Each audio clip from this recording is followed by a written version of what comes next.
Lotus launches new sub-4-second Evora GT410 Sport. Lotus came out with a new GT410 Sport model that officially replaces the older Evora Sport 410, while also drawing from the GT430 to provide drivers with advanced aerodynamics and a sleeker silhouette like Lotus GT430. The GT410 Sport comes with new composite front and rear body panels, and while it doesn't have any of the high downforce elements of its track-focused sibling, it still generates 50% more downforce than its predecessor. Powering the Evora GT410 Sport is a supercharged 3.5-liter 6-cylinder engine, producing 416 picoseconds, 410 horsepower, and 420 newton-meters, 309 pounds-ft, of torque from 3,500 RPMs. It also has a dry weight of just 1,256 kilograms, 2,769 pounds. The result of this is a 0 to 60 mph, 96 kilometers per hour,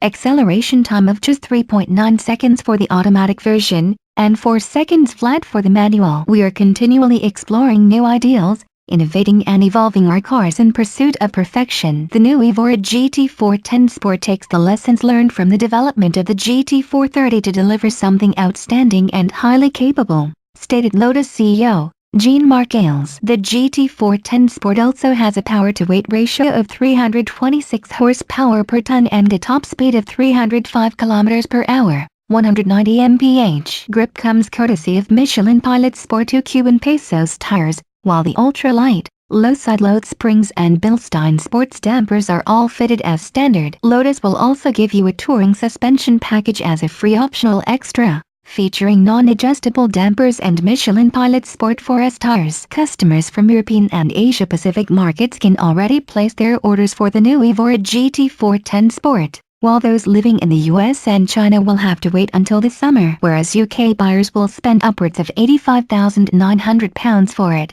Those living in either Germany, France or Italy will have to fork over £110,900, £111,900 and £116,000 to Lotus respectively.